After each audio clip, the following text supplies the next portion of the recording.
ये आजाद देश है। आजाद देश में आजादी की बात करना कोई गुनाह नहीं है। ये हमारा हक है, ये हमारा अधिकार है। आजादी से उन्हीं को दिक्कत होगी जिनको गुलामी पसंद है, जिनको चापलूसी पसंद है।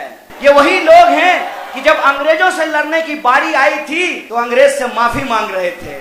जिस तरीके से मोदी जी रामलीला मैदान में आकर के बोले कि एनआरसी झूठ है, झूठ है, झूठ है, तो मैं मोदी जी में लगा कि अचानक से सावरकर की आत्मा आ गई। बस अब माफी मांगने ही वाले। मोदी जी ने 3 तलाक बिल खत्म करते हुए कहा कि हम महिलाओं का सशक्तिकरण कर रहे हैं, झेल लीजिए फिर। इसीलिए मैं आपसे आग्रह करना चाहता हूं कि निकलो बंद मकानों से, जंग लड़ो बेईमानों से। योगी जी के नजर में देवेंद्र सिंह देशद्रोही नहीं है, जेएनयू और जामिया के विद्यार्थी देशद्रोही। त्याग का मार्केटिंग करके 10-20 हजार करोड़ का मालिक बन करके बैठ गया है और हम लोगों को कह रहा है कि कपालभाती करो। जब सीमा पे शहीद हो रहे हो जवान और खेत में आत्महत्या कर रहे हो किसान, तो लाजिम है कि देश में होगा हिंदू और मुसलमान।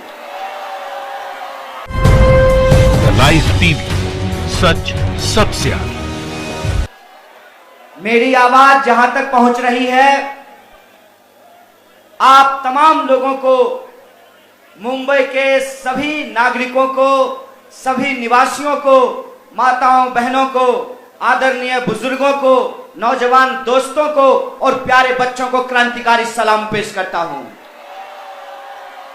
दोस्तों, मैं आप तमाम लोगों को बधाई देना चाहता हूं, मुबारकबाद देना चाहता हूं कि मैं देश के अलग अलग हिस्सों में जाकर के बात रख रहा हूं, लेकिन जितना डिसिप्लिन्ड क्राउड यहां है मुझे कहीं नहीं मिला है।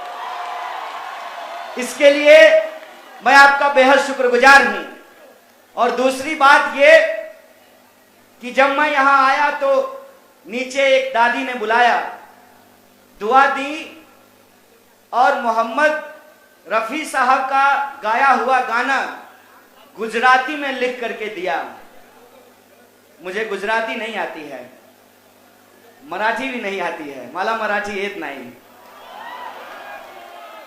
लेकिन वो जो गाना है उसकी जो भावना है, वो भावना मैं समझ पा रहा था। फिर मेरे बगल में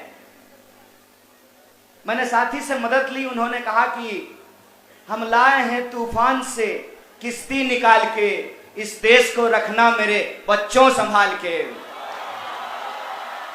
ये गाना उस कागज में लिखा हुआ है।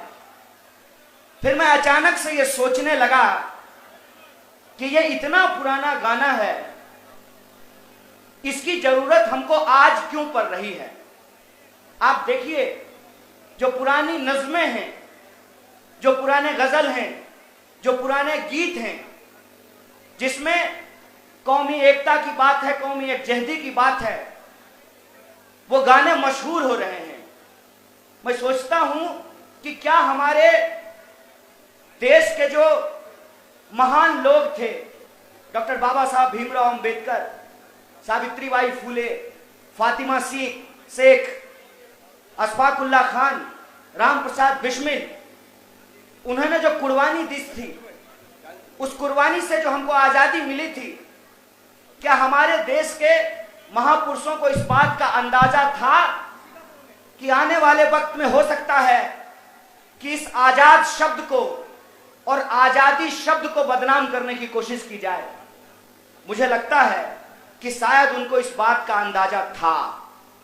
इसीलिए आप देखिए कि चंद्रशेखर आजाद के नाम में भी आजाद है और मौलाना अबुल कलाम आजाद के नाम में भी आजाद है। यह आजाद देश है। आजाद देश में आजादी की बात करना कोई गुनाह नहीं है। यह हमारा हक है, यह हमारा अधिकार है। लेकिन किसको दिक्कत होती है? आजादी का शब्द सुन के किनको परेशानी होती है? जिनको गुलामी पसंद है। आजादी से उन्हीं को दिक्कत होगी जिनको गुलामी पसंद है, जिनको चापलूसी पसंद है। ये वही लोग हैं कि जब अंग्रेजों से लड़ने की बारी आई थी तो अंग्रेज से माफी मांग रहे थे। जिस तरीके से मोदी जी रामलीला मैदान में आकर के बोले कि एनआरसी झूठ है, झूठ है, झूठ है, तो मैं मोदी जी में लगा कि अचानक से सावरकर की आत्मा आ गई है, बस अब माफी मांगने ही वाले हैं। मैं ये बात क्यों बोल रहा हूं? मैं ये बात इसलिए बोल रहा हूं कि मैं खास करके मर्द जमात को कहना चाहता हूं। हमारे अभी एक साथी आए और उन्होंने कहा कि हमने अपनी माओं को आंदोलन में लाया है। माफ कीजिएगा जनाब, आपने नहीं लाया है, उन्होंने आपको इस दुनिया में लाया है, और वो उनको कोई लाया नहीं है, वो खुद आई हैं। और कैसे आई हैं उसका उदाहरण अगर आप देखना चाहते हैं तो जो आंदोलन में महिलाएं आ रही हैं उनकी शक्ल तो देख ही लीजिए। क्या आपने आज से पहले इस देश के किसी आंदोलन में मंच पे इतनी तादाद में महिलाएं देखी थी? कुर्ता पैजामा पहन करके हैं, और क्या नाम है उनका, लाला रामदेव, भाषण दे रहे थे किसी और वस्त्र में, अब भाग गए किसी और वस्त्र में। मतलब भाषण देने के लिए महिला नहीं चाहिए, इनको मुंह छुपाने के लिए, ताली बजवाने के लिए महिला चाहिए। तो मैं सरकार को एक बात बता देना चाहता हूं, साहब वक्त बहुत तेजी से बदल गया है। आप अगर परीक्षा पे चर्चा की मार्केटिंग के अलावे इस देश की शिक्षा में जो बदलाव हुआ है उसका अगर ध्यान रखे होते तो आपको पता होना चाहिए कि हर 10वीं और 12वीं की रिजल्ट में महिलाएं, लड़कियां पुरुषों को पीछे छोड़ रही हैं। और जब लड़की पढ़ लिख लेगी तो वो जो है ऋचा की तरह आकर के भाषण नहीं देगी। और आपको क्या लगता है कि एक बार महिलाएं सीएए, एनआरसी और एनपीआर का तख्ती लेकर के बैठ गई हैं तो वो आगे महंगाई और बेरोजगारी के खिलाफ नहीं लड़ेंगी? आप भूल में हैं, आपको बहुत बड़ा भ्रम हुआ है। आपको यह भ्रम इसलिए हुआ है कि स्मृति ईरानी जी सिलेंडर लेकर के प्रोटेस्ट करती थी, तो इनको लगा कि महिलाएं सिर्फ स्मृति ईरानी ही होती हैं। महिलाएं सिर्फ स्मृति ईरानी नहीं होती हैं, महिलाएं सावित्रीबाई फुले और फातिमा शेख भी होती हैं, याद रखिएगा। और आज अगर फातिमा शेख होती तो क्या वो अपने शहर में शाहीन बाग की तरह विरोध कर रही होती कि नहीं कर रही होती? और जब फातिमा शेख विरोध कर रही होती तो क्या उसके बगल में सावित्रीबाई फुले बैठती कि नहीं बैठती? ये बात इनको समझने में थोड़ी दिक्कत हो रही है। ये इस देश को समझने में थोड़ी सी गलती कर रहे हैं। ये नहीं समझ रहे हैं कि घर चलाने की असली जिम्मेवारी महिलाओं पे होती है, और अगर वो उस जिम्मेवारी को छोड़ करके दूसरे जिम्मेवारियों को अपनाना शुरू करती हैं तो वो रजिया सुल्तान भी बनती हैं और रानी लक्ष्मीबाई भी बन जाती हैं। उत्तर प्रदेश के मुख्यमंत्री ने कहा कि ये बच्चे लेकर के औरतें प्रोटेस्ट के लिए आ रही हैं। हिंदी में एक कहावत है, जाके पैर न फटे बिवाई, वो क्या जाने पीड़ पड़ाएगी। अपनी छाती में बच्चे को लगा करके एक हाथ से बच्चा पकड़े हुए और दूसरे हाथ से तिरंगा उठाए हुए महिलाएं इस देश की क्रांति की प्रतीक हैं, इस बात को याद रखिएगा। और ये जो दौर है, इस दौर को अगर कोई हरा सकती हैं, पुरुष लोग बुरा मत मानिएगा, तो मोदी तो आज आया है ना देश में, आप लोग तो उनके लिए घर में कब से मोदी बन करके बैठे हुए हैं, है कि नहीं? सच सच बोलिएगा, हैं? तो हम मोदी जी से एक बात कह देते हैं थोड़ा हल्के फुल्के अंदाज में। मोदी जी ने 3 तलाक बिल खत्म करते हुए कहा कि हम महिलाओं का सशक्तिकरण कर रहे हैं। झेल लीजिए फिर। झेल लीजिए ना। महिलाओं का सशक्तिकरण हो गया है, अब आपसे महिलाएं ही लड़ेंगी। और कान खोल करके सुन लीजिए कि सिर्फ एनपीआर, एनआरसी और सीए के खिलाफ नहीं, प्याज 200 रुपए किलो उनको खरीदना पड़ रहा है, उसके लिए भी लड़ेंगी। और एक बात मैं आपको बता देता हूं, इस सरकार को बता देता हूं कि है हिम्मत तो अपनी मां के आंख में आंख मिला करके उससे पूछो कि मैं लोगों का कत्ल करवाना चाहता हूं, देखना वो तुमको क्या करती हैं। जो हाथ में आएगा जूता या चप्पल, थप्पड़ से तुम्हारा स्वागत करेंगी। इसीलिए मैं कह रहा हूं कि नफरतवादी इस दौर में अगर नफरत को कोई हरा सकता है तो वो है मोहब्बत, मोहब्बत सिवाय मोहब्बत। इसीलिए ये जो आंदोलन है, ये आंदोलन किसी को मंत्री बनाने का आंदोलन नहीं है। प्लीज, मैं मंच के दोस्तों से ये आग्रह करना चाहता हूं। बहुत सारे लोगों को ये लगता है कि मेहनत करना पड़ नहीं रहा है। बताइए ना, पति कह दें कि चलो आज हमारे पार्टी के बड़े नेता आ रहे हैं उनका भाषण सुनने के लिए, तो वो पैसे ही पति पे खिंची रहती है। दिन भर कुर्ता पैजामा पहन करके पान खा करके नेतागिरी छांटते रहते हैं। वो नहीं आना चाहती है मीटिंग में। अभी क्या हुआ है कि पति पूछे कि कहां जा रहे हो, तो देखो ना, अभी कुकर में दाल लगा दिए हैं, 2 सीटी मारेगा बंद कर देंगे, जरा हम प्रोटेस्ट से होके आते हैं। तो ये जो भीड़ है, ये भीड़ नहीं है, ये आपको मुंडी नहीं लगना चाहिए, ये नंबर नहीं है, ये जगे हुए इंसान है जिनकी इंसानियत और जमीर जाग गई है। और ये लड़ाई हक की लड़ाई है, किसी को नेता बनाने की लड़ाई नहीं है। इसीलिए मैं आप लोगों से भी आग्रह करता हूं, मिटा दीजिए उन सारे भेदों को। कहते हैं ना, अहमदिया है तो क्या क्या कहते हैं, बरेलवी है, देवबंदी है, सिया है, सुन्नी है, पंडित है, दलित है, अगरा है, पिछड़ा है, बिहारी है, मराठी है। मिटा दीजिए इन सारे भेदों को, क्योंकि आपके हाथ में तिरंगा है और हम भारत के लोग हैं, भारत के लोग हैं। इसीलिए मैं आपसे आग्रह करना चाहता हूं कि निकलो बंद मकानों से, जंग लड़ो बेईमानों से। किस बात की जंग है? इस बात की जंग है कि जंगे आजादी में जिन्होंने कुर्बानी दी, उनकी कुर्बानी बेकार नहीं जानी चाहिए।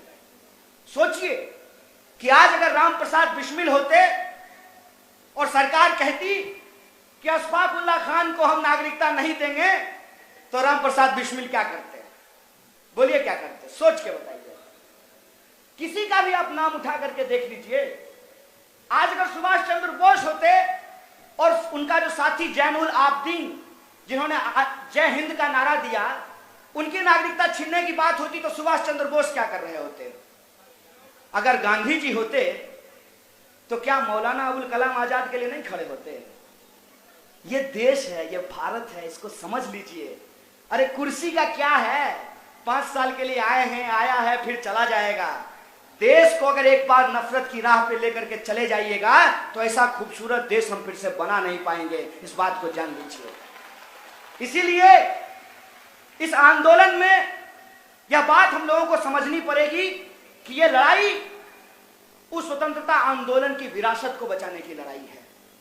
यह लड़ाई इस बात के लिए है कि सरकार अंग्रेजों की तरह डिवाइड एंड रूल करके, डाइवर्ट एंड रूल करके हमारे जो असली मसले हैं उनसे हमारा ध्यान गुमराह ना करे। योगी जी के नजर में देवेंद्र सिंह देशद्रोही नहीं है, जेएनयू और जामिया के विद्यार्थी देशद्रोही है महाराज। नहीं अपना तो कम से कम जो वस्त्र आप धारण किए हैं उसका तो सम्मान कर लीजिए। किसको सन्यासी कहते हैं इस देश में? जो राजपाट घर बार छोड़ दे। सन्यासी किसको कहा गया है? जो माया मोह त्याग दे। ये कैसे सन्यासी हैं कि त्याग का मार्केटिंग करके और उत्तर प्रदेश के मुख्यमंत्री बन गए हैं? देखिए सन्यास, तो कान खोल करके सुन लीजिए, मेरा भी नाम कन्हैया है। अब आप समझ लीजिए कि आपके लिए सौभाग्य है कि दुर्भाग्य कि मेरा नाम कन्हैया है, और हमको यह पता है कि आप जिस मठ के महंत हैं, आप उसके विचारों से भी सहमत नहीं हैं। और अगर हमको किसी को संत मानना होगा इस देश में, तो हम संत तुकाराम को संत मानेंगे। अगर हमको संत मानना होगा तो हम कबीर को मानेंगे, नानक को मानेंगे, मदर टेरेसा को मानेंगे, खुसरो को मानेंगे संत। अगर हमको संत मानना होगा तो विवेकानंद को संत मांगेंगे। ये जो लाला रामदेव है ना, इसको कतई संत नहीं मांगेंगे कि त्याग का मार्केटिंग करके 10-20 हजार करोड़ का मालिक बन करके बैठ गया है, और हम लोगों को कह रहा है कि कपालभाति करो। ये खेल समझ लीजिए। देश के हिंदुओं के मन में यह सवाल ना आए कि आपका बेटा बीटेक इंजीनियर होने के बाद, डिप्लोमा करने के बाद भी इंजीनियर नहीं बन पा रहा है, और अमित शाह का बेटा कभी बैट नहीं पकड़ा है, उसके हाथ में बीसीसीआई थमा दिया है। कहा क्या जा रहा है कि हिंदू लोग को डरने का जरूरत नहीं है, सीएए मियां जी लोग के लिए लाया गया है। यह बात बोली जा रही है। इस बात में कोई हकीकत नहीं है। पता है हकीकत क्यों नहीं है? अच्छी चीज तो छोड़ दीजिए, कोई महामारी भी अगर गलती से कहीं फैलता है तो जिसकी संख्या ज्यादा होती है, मौत भी उसकी ज्यादा होती है। ये अगर कोई नहीं समझ रहे हैं तो मैं बस उनको सॉरी कहना चाहता हूं। हम समझ लेते हैं कि चुरा लिया मेरा जिया वाला हाल है इनका, मोदी जी दिल ही इनका ले लिए हैं। अब दिल दे दिए हैं तो दे दिए हैं, लेकिन एक बार दिमाग से सोचिएगा कि अगर सीएए किसी को नागरिकता देने के लिए थी, तो सीएए 2019 में क्यों लाया गया, जबकि 2003 में ऑलरेडी एक नागरिकता संशोधन कानून पास कर दिया गया था, जब उस वक्त के प्रधानमंत्री अटल बिहारी वाजपेयी और लौह पुरुष लाल कृष्ण आडवाणी थे। एक तो ये बड़ा गजब चीज है, इनका जो लौह पुरुष है ये ट्रांसफरेबल जॉब है, ठीक है, वो बाप से बेटा पे ट्रांसफर हो जाता है। कहते हैं कि हम लोग देश के जो महापुरुष हैं उनका अपमान कर रहे हैं। ये अपमान कर रहे हैं। देश के इतिहास में हम लोगों को पढ़ाया गया कि सरदार वल्लभ भाई पटेल लौह पुरुष हैं। हर 10-15 साल में बीजेपी अपना एक लौह पुरुष का नया वर्जन पेश कर देता है, जैसे एप्पल का मोबाइल हो। नहीं, नया वर्जन आ गया है। अब कल तक लाल कृष्ण आडवाणी को लौह पुरुष कह रहे थे, आजकल अमित शाह को कहते हैं। चुंबक से दूर रखिएगा, कहीं चिपक न जाए। सब जी जो देता था वो आज बिना जी का घूम रहा है। और वही नीति है जो सीएए में की गई है कि अपना बच्चा को बच्चा मानने को तैयार नहीं है, अब पड़ोसी के बच्चा को hi how are you baby है।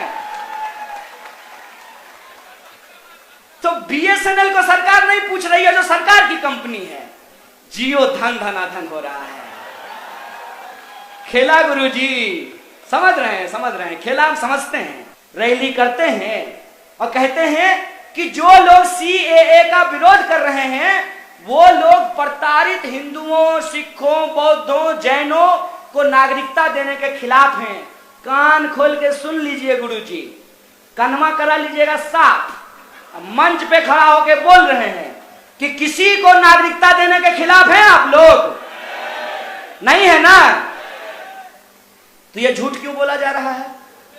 ये झूठ इसलिए बोला जा रहा है कि न्यूज ये ना बन जाए कि सीमा पे जवानों की शहादत हो रही है, खेतों में किसानों की मौत हो रही है। जब सीमा पे शहीद हो रहे हो जवान और खेत में आत्महत्या कर रहे हो किसान, तो लाजिम है कि देश में होगा हिंदू और मुसलमान। 2019 में कानून क्यों बनाना पड़ा? क्योंकि असली खेला है पूरे देश में एनपीआर तैयार करना।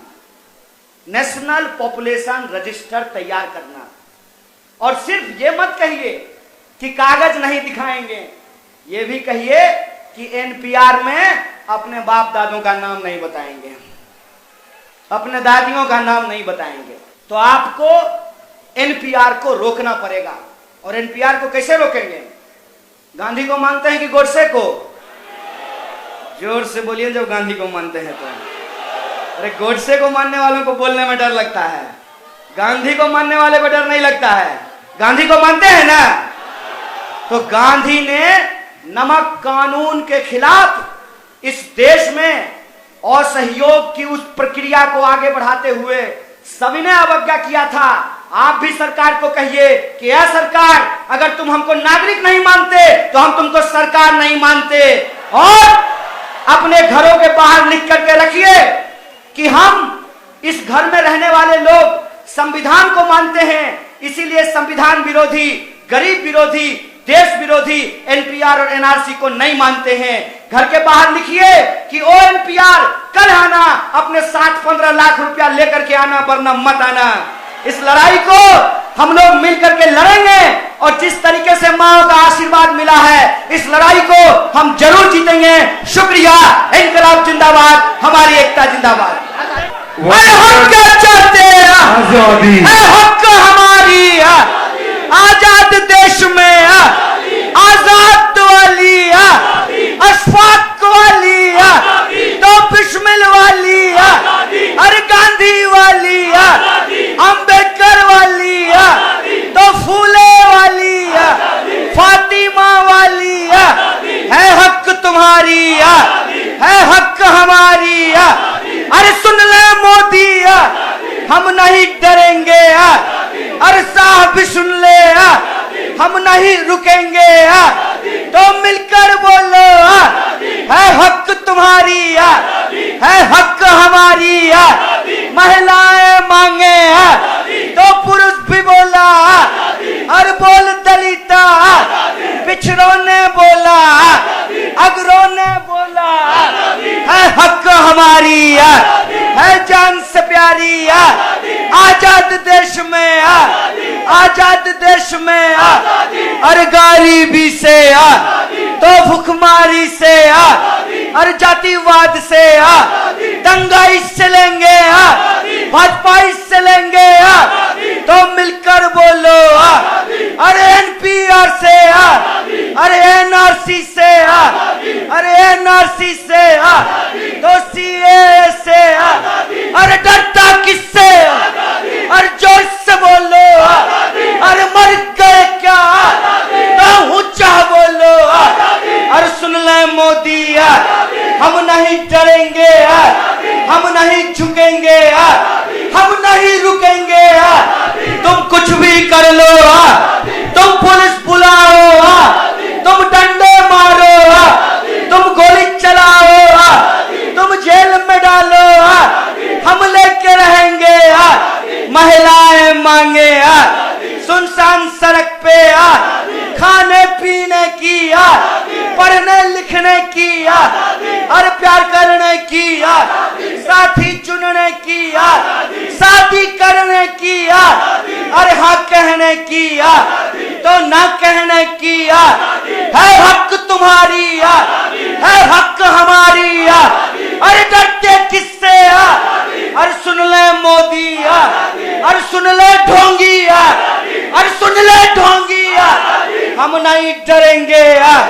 संविधान वाली, आईन वाली, शाहीन वाली है हक तुम्हारी है हक हमारी।